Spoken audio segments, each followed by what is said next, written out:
Well, it's extraordinary.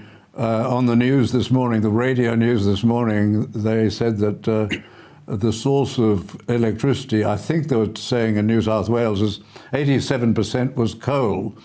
And then they point out to the other areas, and the amount coming from wind and solar was relatively small, although this massive investment has been going into it for this period. Mm-hmm. I find it rather strange, curious, that the forms of renewable or non-carbon dioxide emitting energy that the politicians choose, the only two that they seem to approve, are essentially wind and solar. They don't like hydro, they detest nuclear.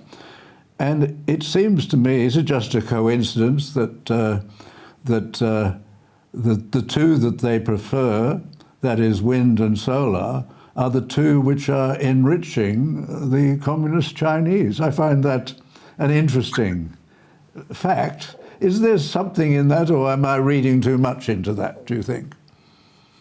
I don't know that there's anything. I think you might be reading too much into it, although there certainly are pressures for wind and solar, but I see those pressures as more internal, more of the sort of subsidy seekers within Australia. People like Homes Accord, for example, who basically are building these or financing these projects, and they need subsidies in order to make them viable. Rather than the Chinese are just as a sort of center of world manufacturing are taking advantage of this, very much so. But I don't know that I'd see them as the major enforcers of us moving out of coal.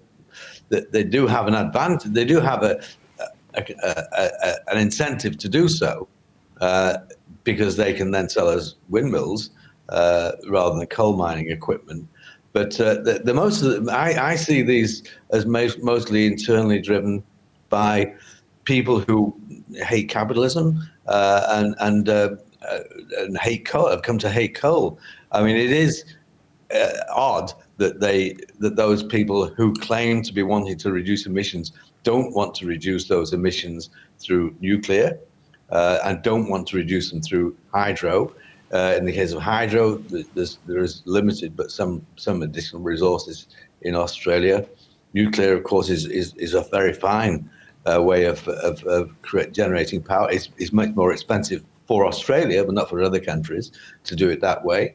But they oppose that, which really means to say to me that they kind of don't like the sort of growth that we've seen in the world as a result of market forces, and they kind of want a different sort of growth, or maybe no growth at all.